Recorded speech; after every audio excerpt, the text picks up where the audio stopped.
Hi, my name is Hobart Brown, and I'm glorious founder of the World Championship Kinetic Sculpture Race.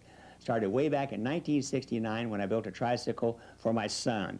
And others built other machines, and the tricycle was way out of proportion, so we ultimately wound up with something called a kinetic sculpture, which we had a race. We think it not just as a race, but it's a race of the ultimate human being. It tests your engineering, it tests your artistic, and it tests your physical. It's the ultimate race, the race. It all starts in Arcata at the noon whistles at the square. It takes off across small country roads, winds its way all the way to Samoa, where it enters the sand. Several miles of sand, then into Eureka, where they spend the night. The next morning, bright and early, they take off for Fields Landing, and at Fields Landing, they face 2 miles of ocean water and across to more sand, spend the night at Camp Calistoga, getting up the next morning facing about 8 more miles of sand, then face Crab Slough, also the Eel River, which is full of quicksand and slimy slope, and work their way down more country roads into Ferndale. After they reach Ferndale, there are crowds there waiting for them to cheer them on. It's exciting. They've endured the whole race. They've accomplished something, and the glory is there for them at this time. They've really made it. It'll change their life from then on. To start the race, first we have the brake test. There's a couple of things worked out here, whether the machine can stop or not, also whether or not it breaks down. It's very important that they get the good start and they test it in front of the crowds. If they have a failure, this is a great time to have it happen because there's thousands of people to share in the agony. This is one of the honors you just saw there, the speed wobble. That's something we try to achieve in the sculpture race. Artistic, as you can tell, is an important factor in the sculpture race. This sculpture is 75 feet long. As you'll be able to tell here, a lot of these sculptures aren't tested until this very moment during the race, so there's a lot of things that get worked out. They fall apart, break down, all kinds of things happen to them. It's a wonderful race that tests the mind, the machine, and the artistic. Oops, and the foot. And now back to the crowds and the chemical abuse test. Wait a minute. Close your eyes. I can't see. Okay, everybody's eyes closed. Okay. Go. Knock, this one can't follow directions. Wrong hand, do it again. Arms out to your side, close your eyes. Lift your nose. Okay. Okay, there. We're rolling in a pool for the judges. There. Therapeutic luxury items. All right. Give it back. How many life vests here? How many pilots? Who approved those? Coast Guard. Okay. Sunscreen.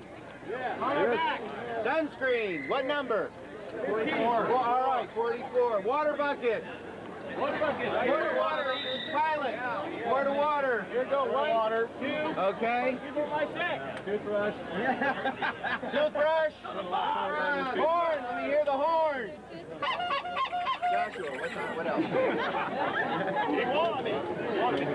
Teddy bear.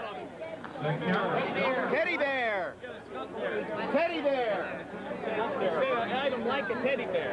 Uh-oh. Uh-oh. No teddy bear. A panda there. No. Is it a panda? Let me see. Right here.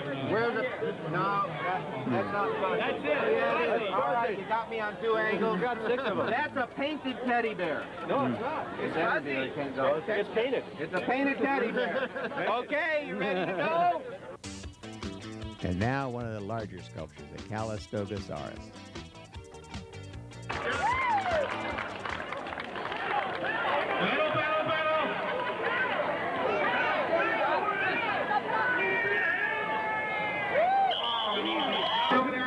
Right forefinger to left nostril. Okay. Flares. Okay, stand quiet, good. Compass. Toothbrush, toothpaste, sunscreen, bucket, sleeping bag, flares, life preservers, official approved life preservers. Who approved them? I did. Okay, very good.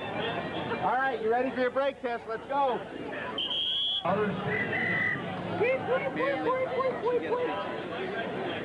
Turn it on,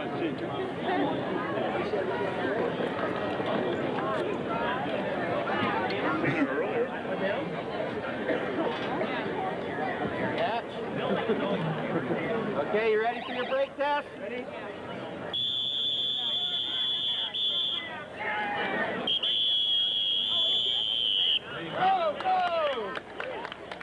title of this sculpture is obviously They Came From Out of Town.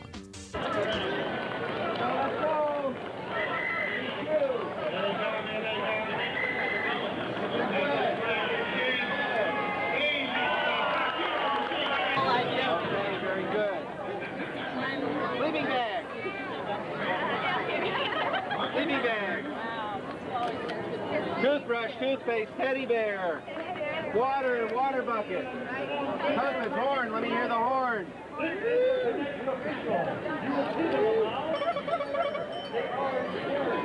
Sunscreen.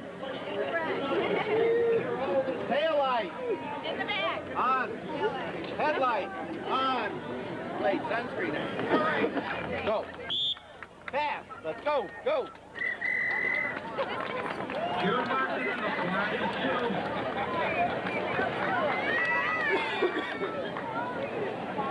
They shove it. Couple of big muscle guys looking here. They're going for speed. And some of the sculptures actually failed to stop. Watch it, watch it. And now more of the steroid test. Negative steroid test result. Okay, very good. All right, that's everything. Get ready to go.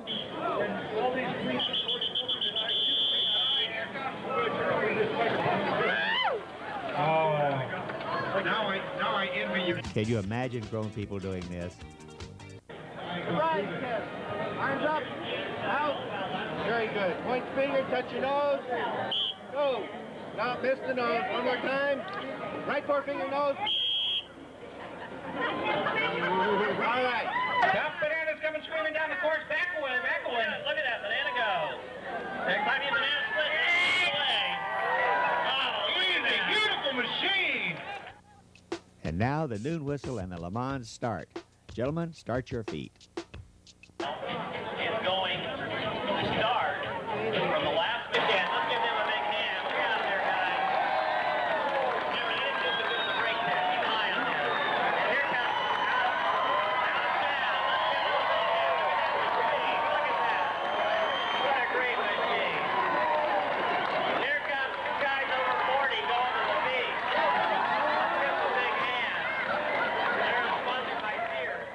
There's a lot of energy and a lot of emotion that comes out of this race. When people leave Arcata, they've worked for months and months on their machines. They've designed, they've spent money, they've located sponsors, they've had emotional problems, and here they are at the start of the race. They're actually going to test the very thing that came out of just their mind. They're going to work their way, of course, down through little country roads and on the sand dunes, about 8 miles of sand dunes until they get to this spot here, Dead Man's Drop. It's called Dead Man's Drop because if you're standing at the top of it and you look down, you wonder if you'll survive. It looks much steeper in the reality than it does here on the film, but the racers know it, and you can see it in their expressions and their cautiousness about going down. These sculptures now are made like a lot of aircraft. They're very fragile, and if they turn or steer or make a mistake here, it can tear the wheels off and end the race and make their 3 days of glory shortened by quite a bit. So you'll see a lot of careful treatment of the sculptures and a lot of very, very sensitive movement by the machines. It's exciting to watch them, and you can hear in the crowds when the crowds are yelling and stuff like that, when they can feel where this possibility of defeat or where total collapse or where all of a sudden your dreams, the thing that you thought they would really make it, won't make it at all. All of a sudden it just sits there and falls apart. We've had people cry, we've had people laugh, some people can go back and, of course, overnight and work it out again. This one is a 75-foot sculpture by Ken Beitelman, and it was sponsored by the Yakima Rack Company, and they have put here a really clever design. In fact, this design was tested all the way across the U.S. It goes, it was pedaled by June Moxon and Ken Beitelman. Two of these segments actually went across the U.S. Of course, they had different bodies on them, but made it all the way and proved that that style was really good. Here we have a little bit of a purchased commercial flotation wheel that worked good in the sand and also in the water. Of course, you can see here he's using a handbrake. He has added his own adaptation to something that he can commercially buy. A lot of these sculptures are really exciting because there is nothing to copy from. There's no book you can get how to build one. There's nothing. You just have to start out with an idea in your head, stack some wheels up in your garage floor and start putting axles and bearings and sprockets together until you got something that'll actually go down the sand. This one came all the way from Los Angeles. These people are very important in the art world in Los Angeles and have become a relation of this race. This is as much for them as it is for anybody, and they have done an unbelievable job from their first little airplane to the other machines they put in. They're just absolute works of art, including a pedal-powered, complete-looking Cadillac. Here you have some mosquito-like affairs. These are here again like aircraft. They're designed to go forward in a light, very fragile way, but nevertheless, if they've designed it right, there's no need to carry all that extra weight. Of course, now we've got to face tomorrow. We have to face the water crossing, 2.5 miles or a little over 2 miles of water, bay water. Now, this is water that's subject to tide, winds. It's also about 40 feet deep. The sculptures here, most of them, because of their size, have not been tested. So when you see a success here, you can hear the crowds yell and get excited about it being a success. And of course, you'll see a lot of them that fail. We've had 60-footers roll over the bay like a semi-truck. We've had to worry about safety and make sure that the sculpture racers and pilots can get out of the sculptures on time and be safe. So, and you can see in the background here we have Coast Guard, there's boats here to help people, and sometimes, and in this race, you'll find people cheat. And so this is one of the golden opportunities. When they get out in the water and their drive systems don't work, then they may enlist the help of a boat, which if you ask them what they're doing, they'll claim they're pushing that small boat with their push rope. But anyway, a lot of these use the paddle wheel here, as you can see, and then some use a propeller. And in the other races, like in Boulder and Port Townsend, we see a lot more propellers than we do paddle wheels. Here happens to be the place they use the most paddle wheels. There's a whole lot of theatrics that go on here, and the racers really get into their act, they really get into their costumes, and they're having a wonderful time. And the rush and the thrill of what's going on right here now as he uses chicken feed to get his chicken egg sculpture to the water lets the crowd know that they're ready to go for anything. Now, this fella here has spent a lot of time. He's wanted to race for years, and all of a sudden, he gets to race. Randy Frost is his name. He's going to try it out.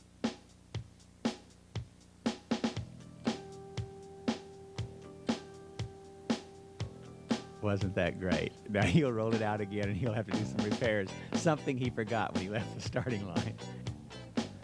Here's a sculpture that's very scientific. Now, I believe this is the Navy's sculpture. Now, they've worked for years to put this sculpture together, and each new group of Navy people that come to the Navy base here in the local Humboldt County area will take on this mission. And they've had many failures, and many of them have rolled over and sunk in the bay, which is not really a whole lot of real positive strokes for the Navy, but they have a lot of fun and they stick with it.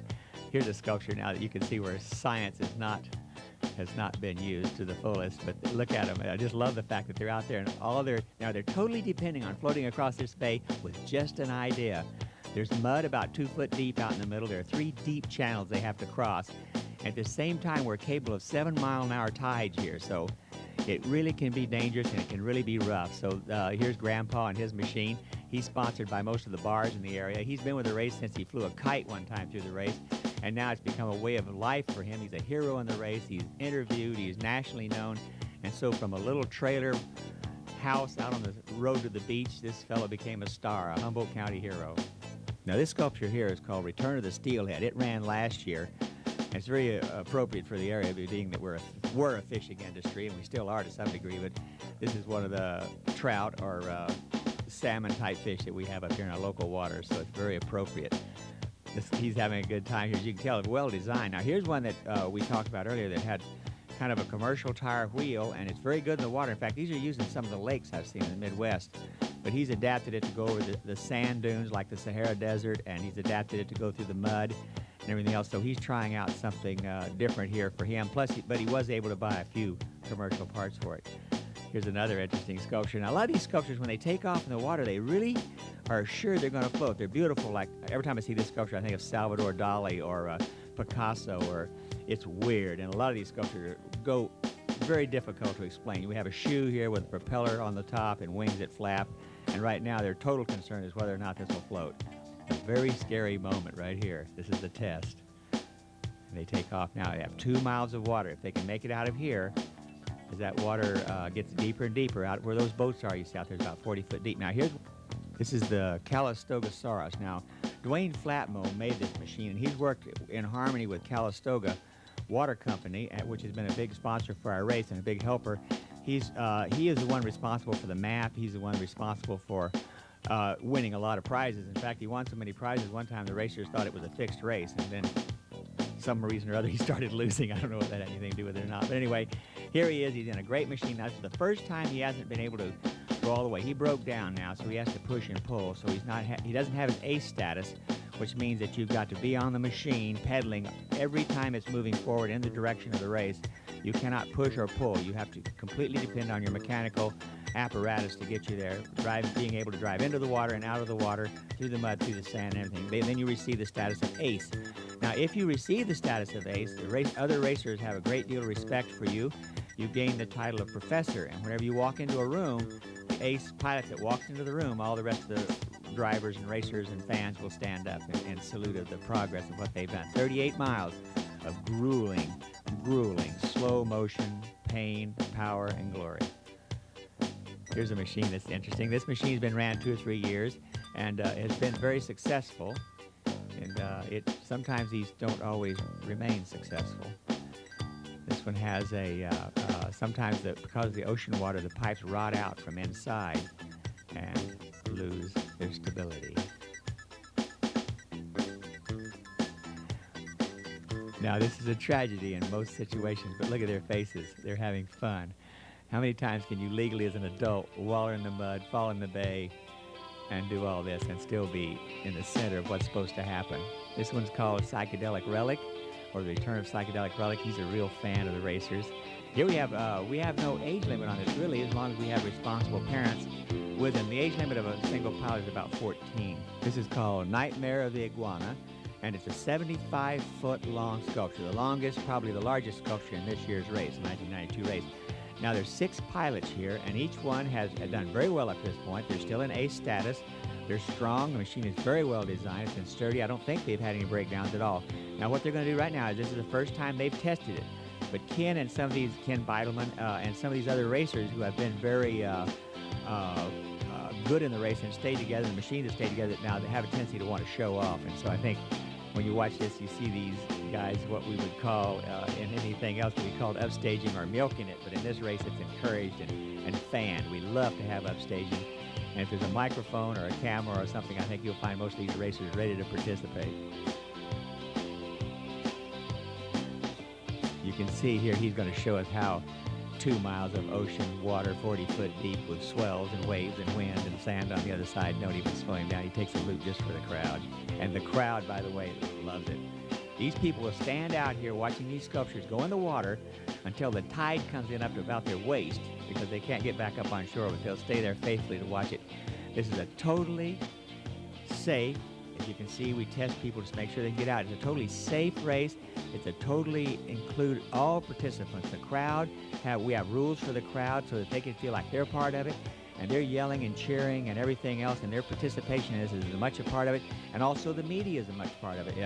You see a lot of cameras and this has been on many, many television shows all over the world, and it's good copy, and the people and the crowd and everything go together. There's nothing here you would call hidden. There's nothing trying to be held back. This is a total expression of what these racers have done. They've built something in their mind. It's the ultimate race. They have figured out something in their mind, tested their engineering, put it together, make it work, then also become artistic, and then they've trained physically so that they can endure this long 38 miles of sand, mud, all kinds of terrain, and weather. In fact, Port Townsend claims that, and we do here too, in the event of sunshine, we'll race anyway. The name of this sculpture is 2 Guys Over 40 on Their Way to the Beach. Here I think you'll probably see some cheating exercise right here. In fact, if you tell them they're cheating, they'll tell you, no, they aren't being towed. They're pushing that small boat with a push rope. Here comes my sculpture now, the Calistoga commuter, getting ready for the water entry. But they're modest. They're a little modest.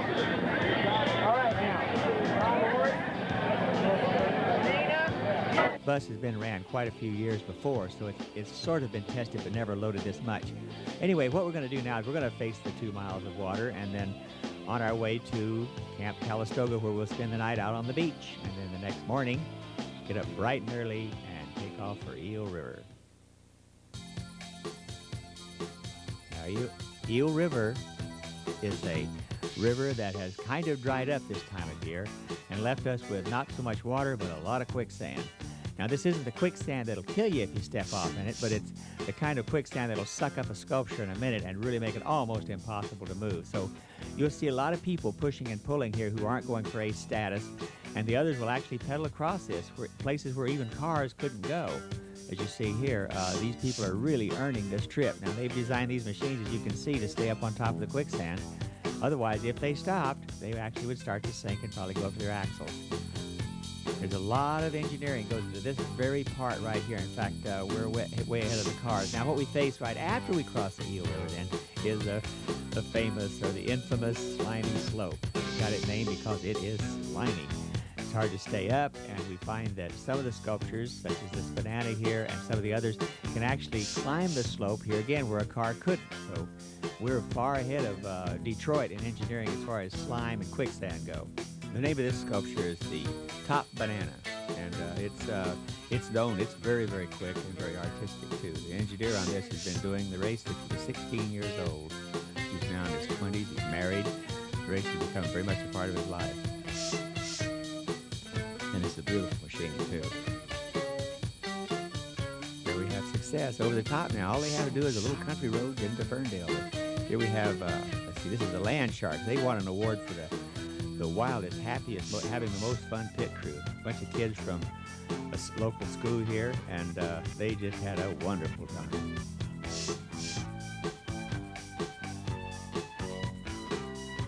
And here we saw this one in the water earlier, but they're going to try and make it. They're going to put every ounce of energy they can into pedaling up this slope.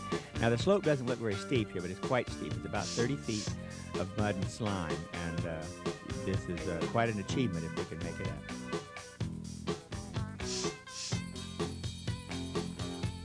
You can tell about the gearing by how many times they pedal as opposed to how many times the wheel goes around. So you engineers will see that they go quite for a lot of low gears with a lot of energy and power.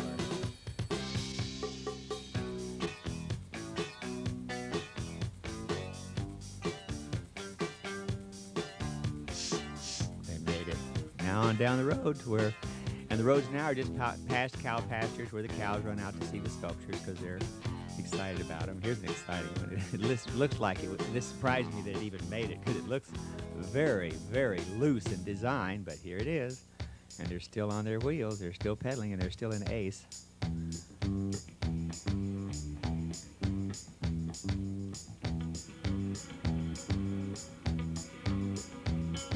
It's fun doing a race like this where you can participate, have a good time, get really muddy, and just the whole thing is a lot like the African Queen. It's just to get from point A to point B, and to make it is the winning of the race. You can see the thrill they get out of just making each obstacle is a success in itself. This is Melvin.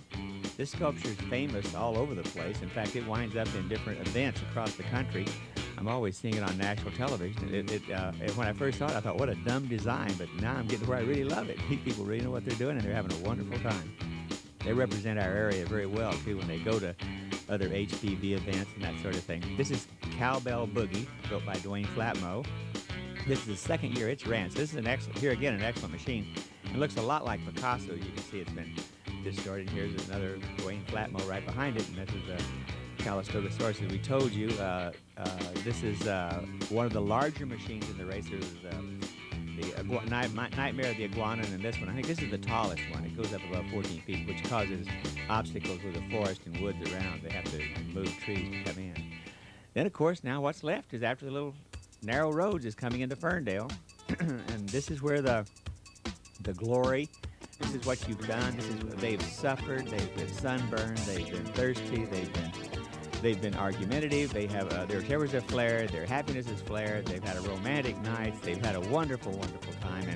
And right now, there's a lot of emotion that goes into arriving here because after all this endurance and all this test and the fact that they really designed a machine or sculpture that would do this, it's a very emotional thing to see it work, to know that you actually completed it. You really are a person who can do what you say you're going to do.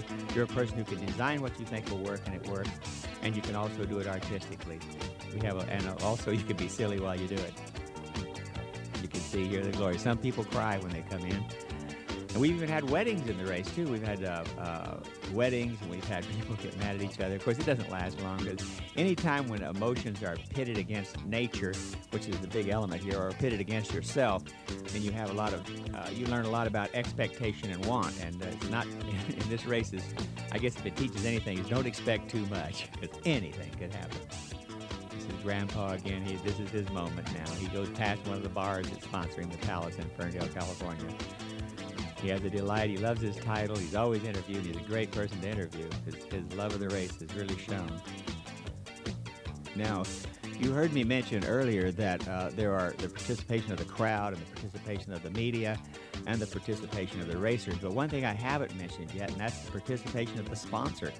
Like most events or pop art or anything like that, we'll use a sponsor's name or a sponsor's product if it sponsors a machine, whether it sponsors the race or the machine, but we'll use them and advertise them and make them part of the race. In fact, there was quite an award for the radio station KXGO for the one that displayed the best signed KXGO. So we encourage that. Actually, we want to blend the whole community. We're in a distressed area. This isn't exactly an area that has a lot of income after they shut off the timber and the fishing and everything else. So now we're open to wide open to tourism, and showing the product and showing what we're doing up here and showing we're having a good time in Humboldt County is essential to get this out nationally.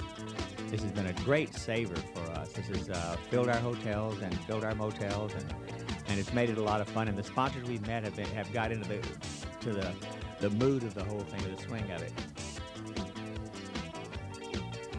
This is Nightmare of the Iguana again, coming to the finish line. As you can tell, they've done pretty well. And when they first started, they were way too wide. In fact, legally, they couldn't go on the road, so they had to squeeze their legs into the side. In a way, it kind of limited their artistic here, but still they made it, and still it's a great-looking sculpture. And they're happy at this point. You can see them showing off again.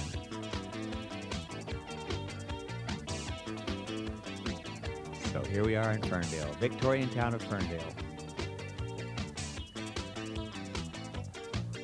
Oddly enough, the finish line is right in front of Hobart Galleries. Isn't that strange? Me being Hobart.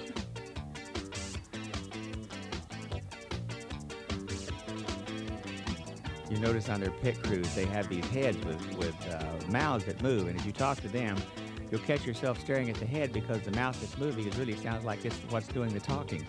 It's almost like a ventriloquist. It's interesting how people stay within their roles, as you can hear now. As these sculptures come into town, they're grunting and moaning and being very caveman-ish about their, I suppose that's a Tyrannosaurus or something to that effect. But it looks very well. It looks the sympathetic attitude of the heads. That's very art. Dwayne's known for having robots give an emotion. Here again, the volunteers. We have so many volunteers. We have hundreds of volunteers that come in from all over the country to come and help in the race. They stand in the rain, they stand in the sunshine. Sometimes they will stand there for hours without seeing a soul or anything. It's a desolate spot on the race course. So without them and without Humboldt County and without the cities that go along with what we're doing, this wouldn't be possible. We're really lucky living up here in the Redwoods where we can have fun like this and have it also have a byproduct that it actually helps the area. Who would have thought this fragile machine would have made it? As you can tell, some of the tourists are in costume too, and they carry it all the way out. We had a thing, if a tourist was feeling grumpy, we have little smiles they can put on their face so they'll look like they're having a good time. I think you saw Psychedelic Relic wearing his smile when he came into town.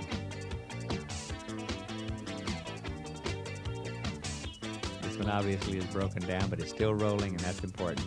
They've finished, and the glory is just as much for them as anyone else. I believe this is a one-man machine. This is a lonely visual being by yourself out there on that course. It's kind of like being on the moon alone.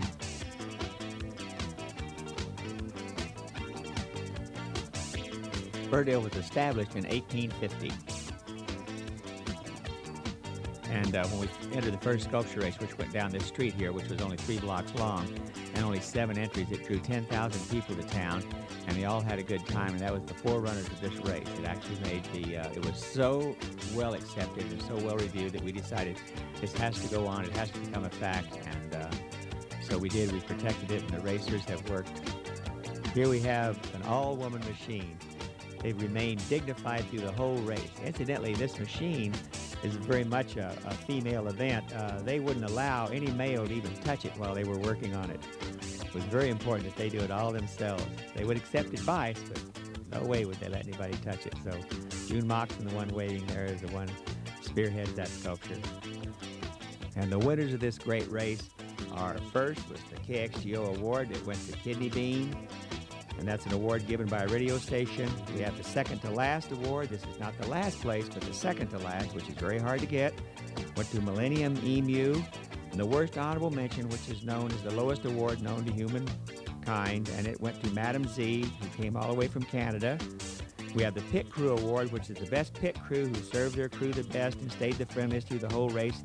That went to the Sunny Bray Land Sharks. They were full of energy. And then the Mediocre Award, which we think is the highest award, taken from the middle of the pack, the absolute good example of what racing's all about, went to Bill and Ted's Bogus Adventure. They won a car, which is the biggest prize we give. We also have the Racer's Choice. That's where all the racers choose who they like the best, of course not counting themselves. And it went to Calistogosaurus. The Spirit Award is the one that this sculpture race has a spirit about it, and the racers and the judges all decide who gave the most spirit to the race and who got caught up mostly in the spirit, and they came from out of town. The Engineering Award, obviously for the best engineering, went to Vacaville Ace Chasers. And the Speed, now that's the fastest people to make it from Arcata to Ferndale, Mosquito Hawk. The Art Award went to Night of the Iguana, and the Grand Champion went to Top Banana.